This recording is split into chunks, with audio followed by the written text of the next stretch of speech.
Que a graça e a paz do nosso Deus esteja conosco. Estamos aqui para continuarmos o estudo dessa lição que vem falar sobre um tema que a gente não gosta muito, né? O tema sobre o sofrimento. E quantas vezes nós queremos fugir dele e não aceitamos o sofrimento. E que nós possamos estudar essa lição com o coração aberto, né? Capacitar com habilidade espiritual para compreendermos que o sofrimento faz parte, infelizmente, da vida humana aqui enquanto existir pecado. Difícil, né, irmão Cacá?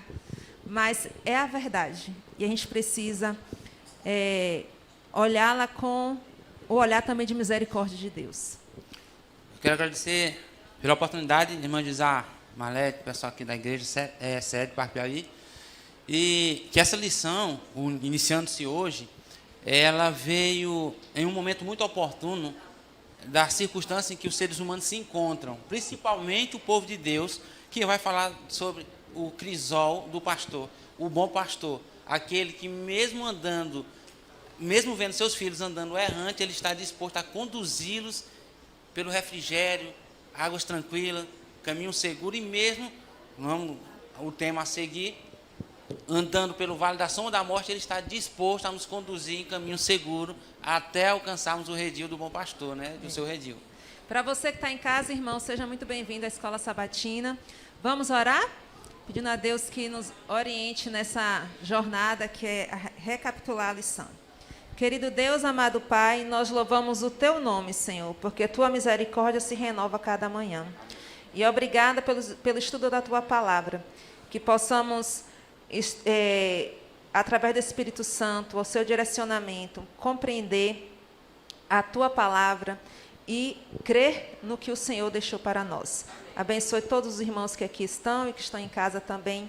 Que o Espírito Santo continue conosco, em nome de Jesus. Amém. Crisol do pastor. Eu acho que todo mundo sabe o que é um crisol. Todos os irmãos sabem o que é o crisol. É uma vasilhinha, né? O crisol é uma vasilhinha utilizada para experimentos químicos com uso de metais, para misturar, para juntar, né? Então, o crisol é um recipiente para essas experiências químicas que tem a finalidade de fundir substâncias, né? E, com certeza, vai passar por apertos, né? Aquele material que está ali dentro, ele vai ser aquecido a altíssima temperatura para que dê o resultado tão esperado. Por exemplo, um anel que você está aí no dedo, sua aliança, passou pelo crisol. Ele teve que ser derretido para ganhar um novo formato. E nesse derretimento ele sofre porque ele muda, né, do metal que está ali, aquela matéria dura, para um metal que se torna líquido para depois voltar a dar uma forma especial que está aí no seu dedo hoje. Então, o crisol é um local de sofrimento. É um lugar de mudança, é um local de perseverança e continuar sendo o que você é, mesmo quando a circunstância é quente, né?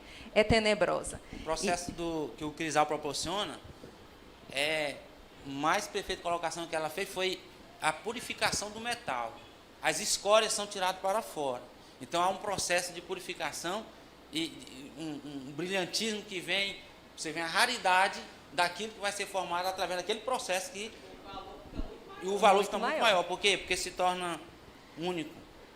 Porque se não passar, não é revelado a beleza, né? Então, assim, qualquer metal precioso lá tem um valor, mas depois que ele passa pela transformação química, que ele passa pelo processo, ele fica muito mais valoroso e a gente não tem condições de comprar muitas vezes. Um pedacinho é um absurdo. Então, na vida espiritual, nós também temos os nossos crisóis, né? Nós também temos o nosso processo, e se nós não passarmos por esse processo, não teremos as modificações necessárias para ter um caráter firme, resistente e que aguarda a volta de Jesus. Perfeito. A parte de domingo, irmã, fala sobre um guia para a jornada, né? Que fala do pastor. É interessante que nós vamos agora entrar no tema específico da lição dessa semana, que é sobre o pastor do Salmo 23. Aqui o autor diz o seguinte: algumas crianças foram convidadas a fazer um desenho de Deus, sem exceção. Cada uma fez um desenho que continha um coração em algum lugar. Quando questionadas sobre isso, declararam unanimemente que Deus é amor. Simples assim. Simples assim. Mas como a lição continua, nós crescemos, né? E as dificuldades surgem porque nós nos tornamos adultos. E nesse processo, Deus não muda, mas muitas vezes nós mudamos a nossa visão sobre Deus. E Deus perde aquela pureza de criança, nós perdemos aquela pureza da criança de ver Deus com amor e passamos a pensar, será que Deus ainda me ama? Será que Deus existe? Ontem à noite eu conversava com uma senhora que perdeu o esposo há uns 2 anos atrás, e os 2 filhos mais velhos até hoje não processaram o luto, não aceitaram o que aconteceu com o pai, e diz, Deus nos abandonou.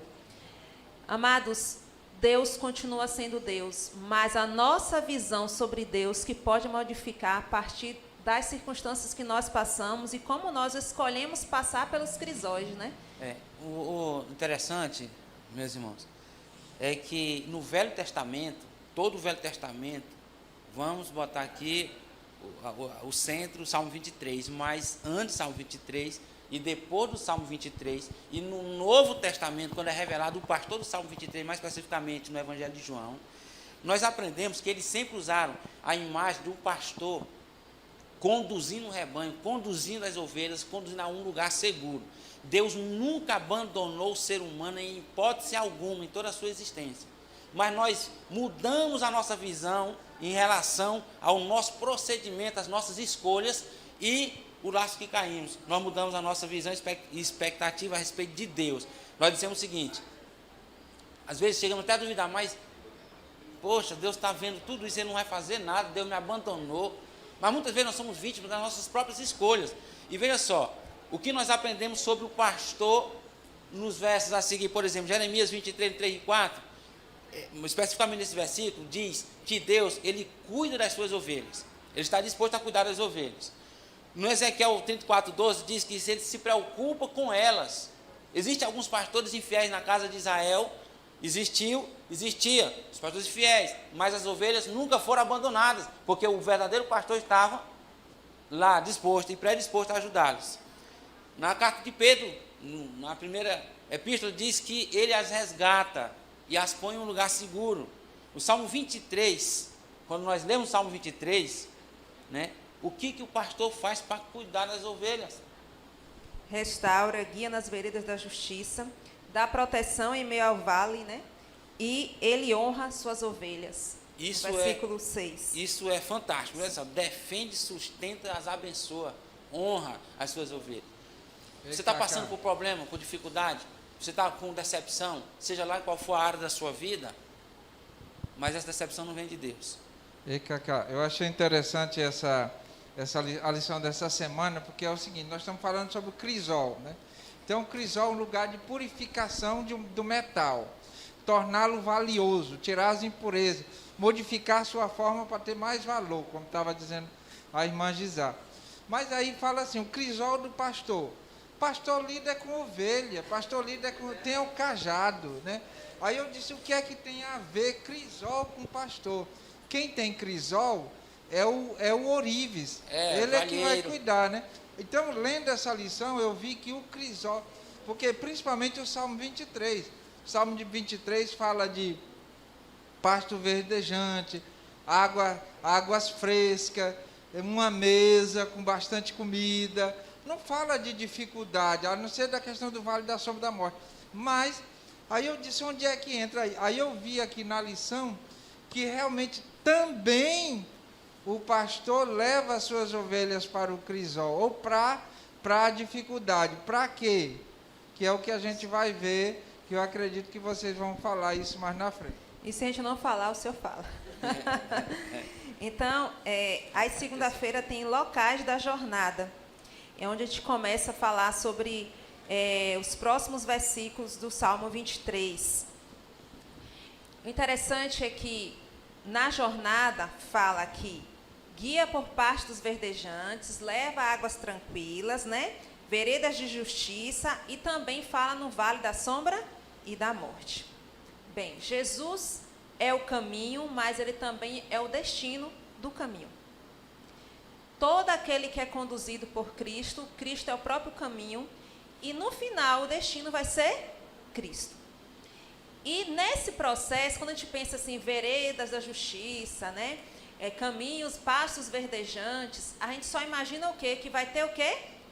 Coisas boas, né? Eu sirvo a Cristo, eu tenho que receber o que de Cristo? Tudo que é bom, tudo que é agradável, eu quero tudo. Só que a gente esquece que no processo da jornada, porque estamos em jornada, quer dizer, estamos em movimento, estamos vivendo e também passando pela vida, a gente começa e a gente um dia vai terminar nesse mundo, tá? Então, estamos em transitoriedade, nós estamos em trânsito, de um lugar para outro, e nem sempre esse caminho vai ser aplanado, nem sempre vai ser asfaltado.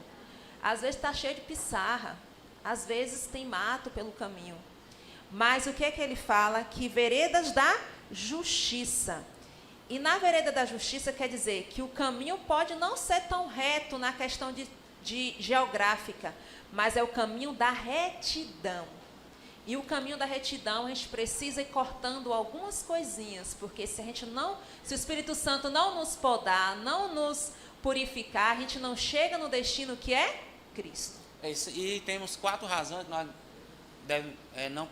não temos que deixar de falar, né, da questão da vereda da justiça. 4 razões. O autor ele foi muito feliz quando ele expressou isso aqui, que está exatamente dentro da linha de raciocínio do Salmo 23.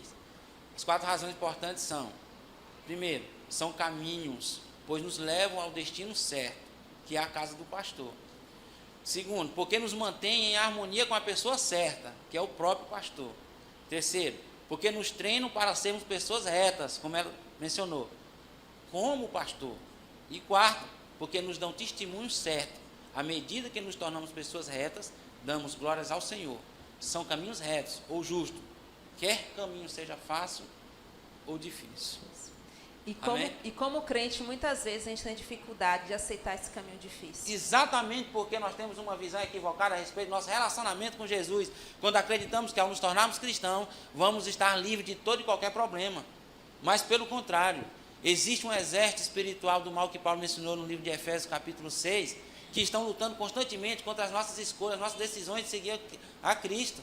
Mas ao mesmo tempo o pastor nos revela que ele está disposto, mesmo no meio do vale da sombra da morte, nos conduzir no caminho que nos conduz a lugares seguros. Amém. Eu queria só dizer aqui que quem leva no caminho da dificuldade é o próprio pastor. A gente não pode pensar que tudo que o crente passa é o Exatamente. que está agindo. Perfeitamente. A Marlete fez uma observação e eu quero abrir parênteses. É o que já vem terça, né? E o seguinte, circunstancialmente. Então, veja só, muitas vezes nós nos colocamos pelo vale da sombra da morte por decisões e escolhas erradas.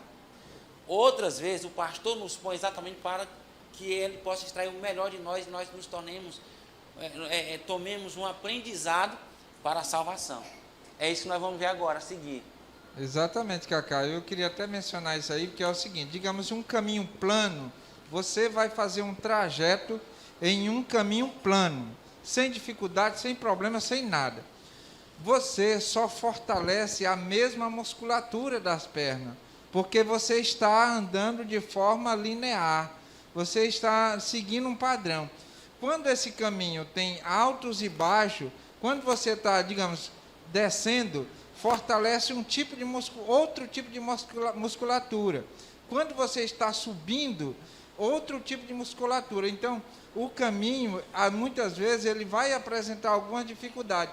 O pastor conduz as suas ovelhas por alguns outros caminhos, mas não porque ele quer ver, eu quero ver elas se lascarem lá na frente. Não é isso que ele está querendo. Ele quer fortalecer aquelas ovelhas para quando elas se encontrarem em dificuldade, elas já saberem como agir, como se defender, como se comportar nessas situações. Então, muitas vezes, até o próprio Deus nos conduz por esse tipo de caminho ou dificuldades para que a gente possa saber se desvencilhar de algumas dificuldades, de alguns problemas na vida. E em alguns momentos da vida, a gente nem anda, né, nem corre, a gente rasteja. E aí a gente escala, né? Vai escalando, vai precisar das mãos. E para tudo isso a gente precisa do quê?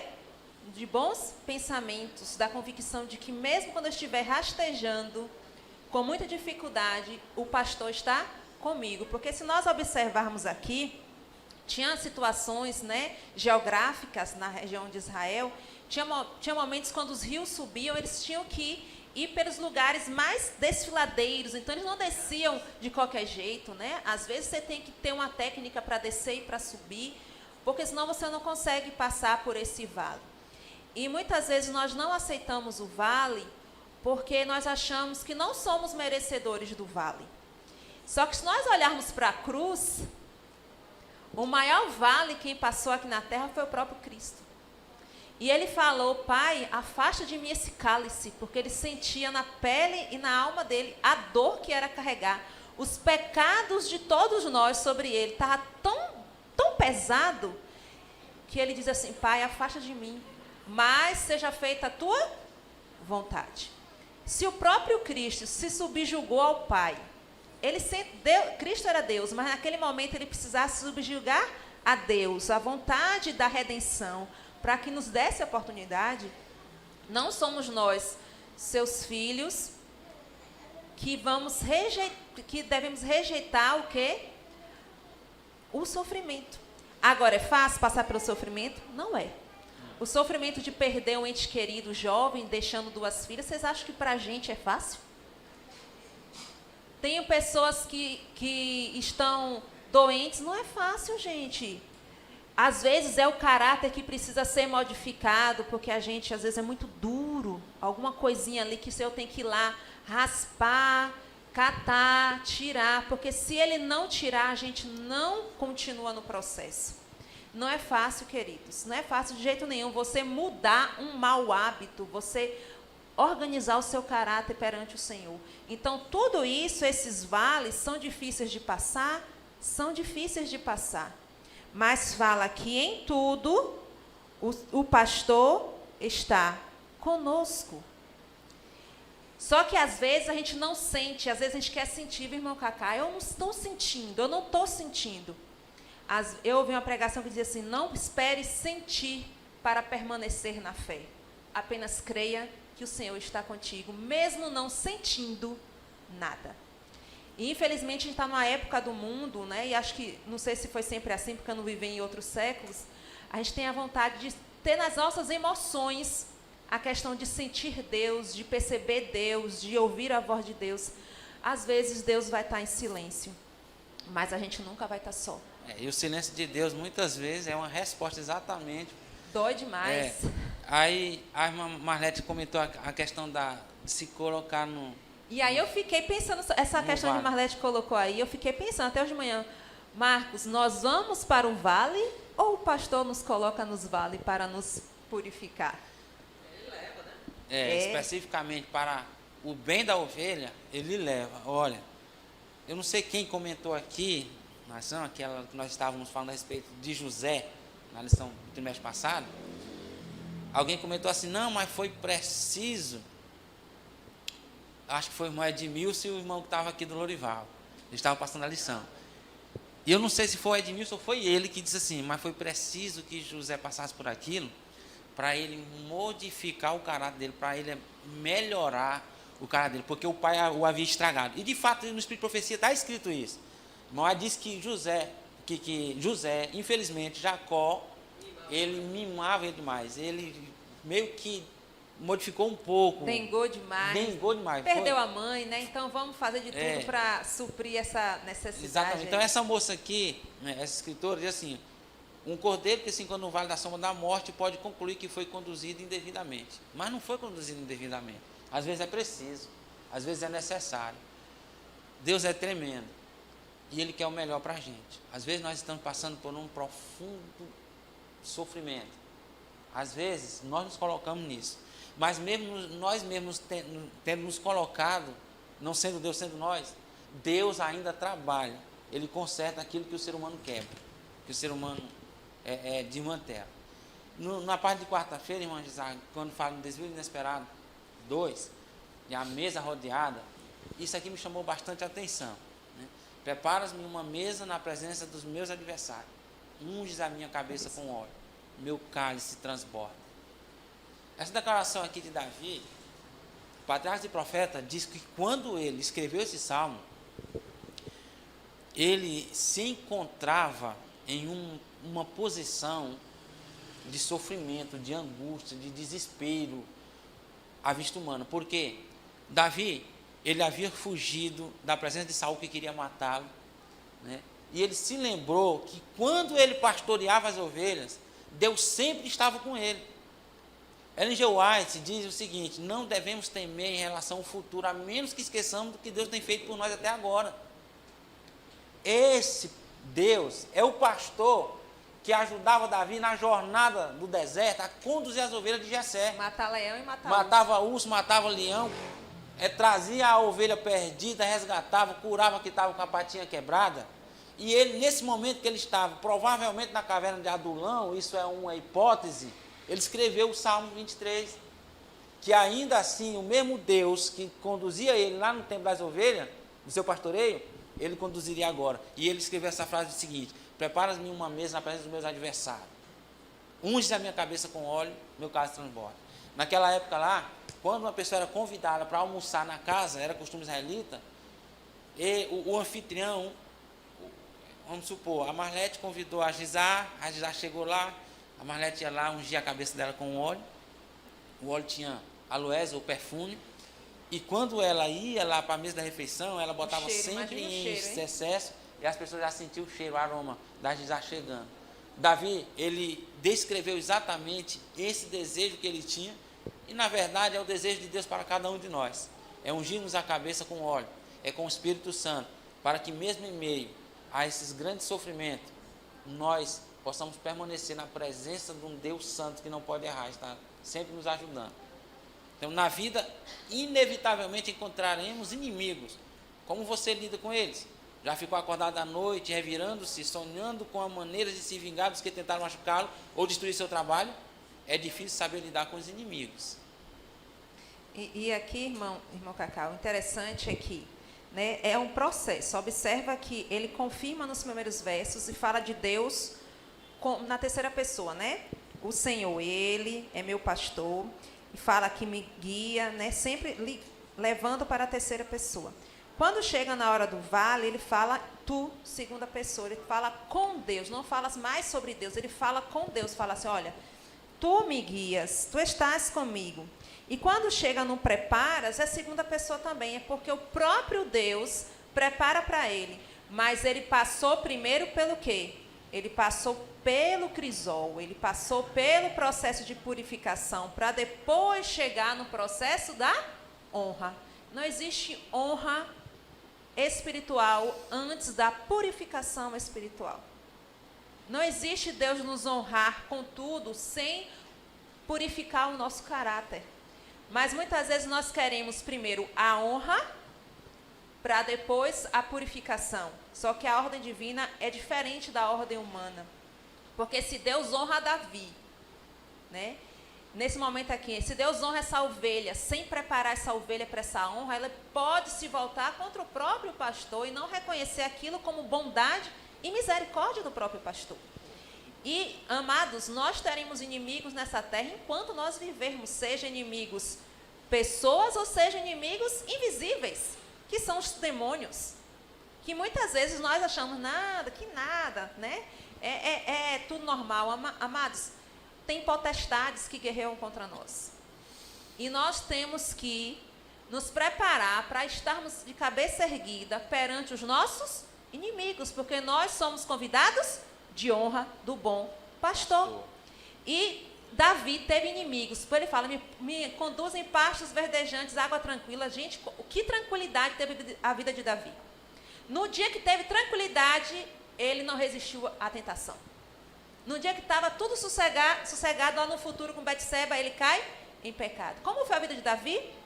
Lutando com leão, com urso, fugindo de Saul, corre para lá, corre para cá, consegue o reino depois de muita luta, mas não consegue o reino inteiro depois de anos que ele Os consegue filhos- todo. Os filhos em não, guerra. viveram em guerra.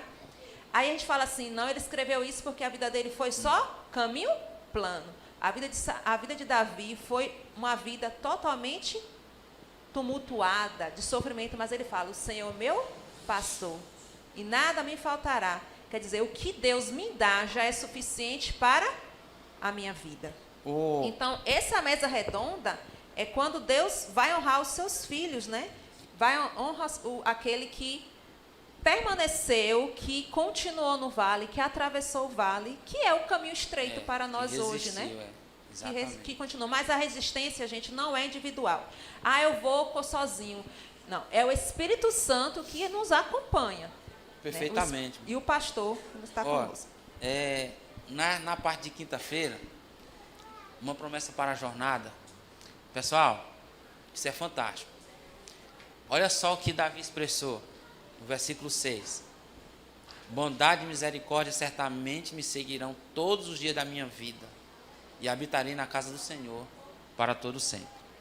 Algumas versões diz por longo tempo. Essa versão diz para sempre.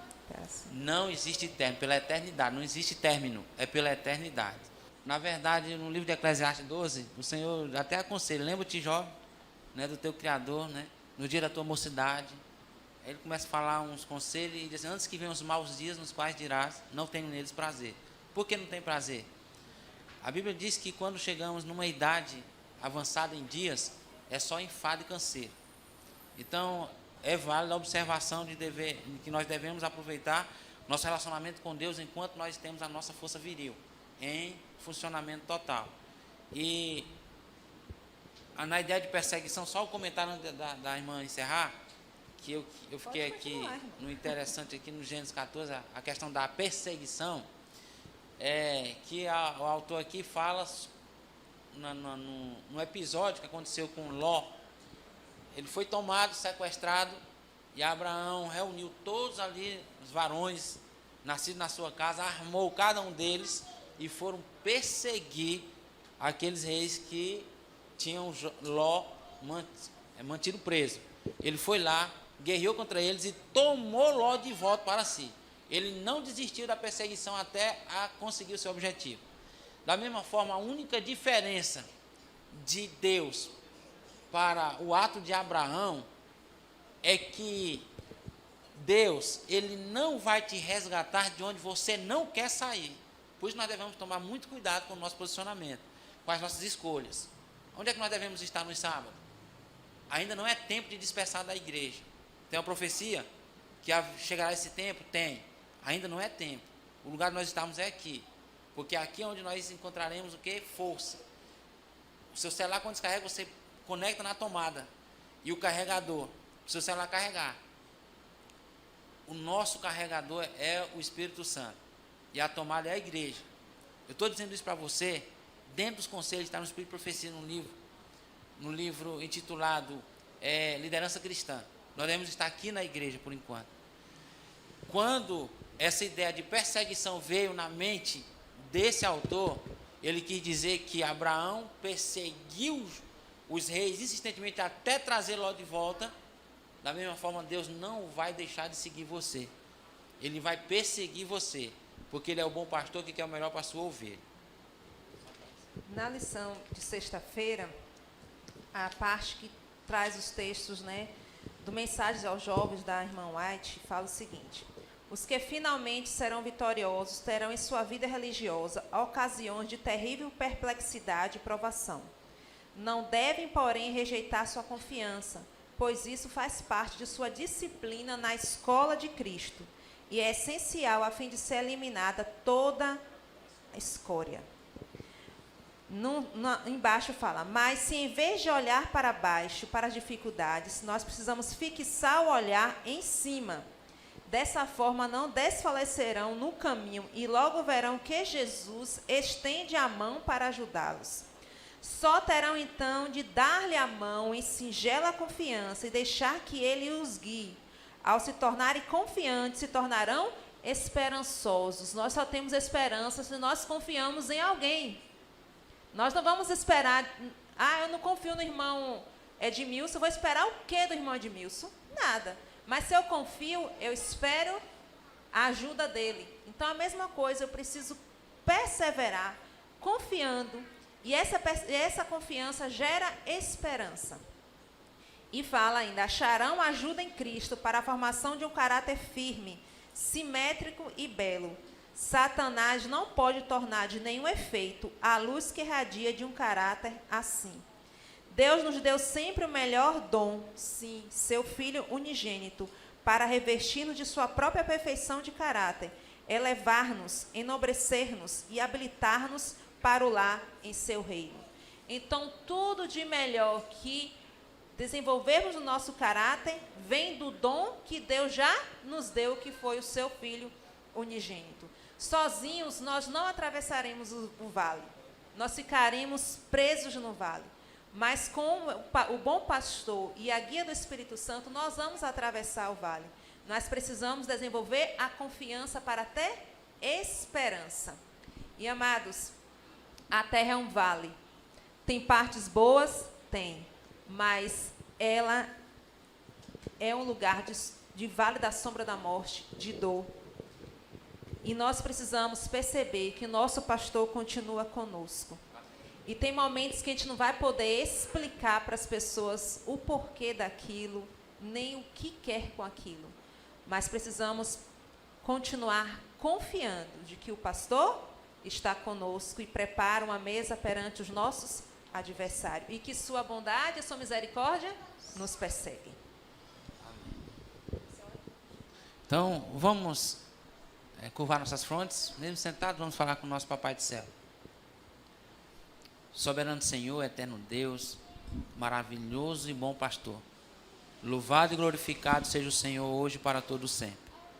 Nós, Senhor, somos gratos pela tua insistência em não nos deixar sós nesse mundo rebelde, nesse mundo, Senhor, obscuro e cheio de mancha e cheio das evidências do pecado. Nós te agradecemos, Senhor, porque embora nós andando no vale da sombra da morte, o Senhor está nos conduzindo. Nós te agradecemos porque o Senhor é Deus. E o Senhor é bom e misericordioso, e a tua misericórdia dura para sempre.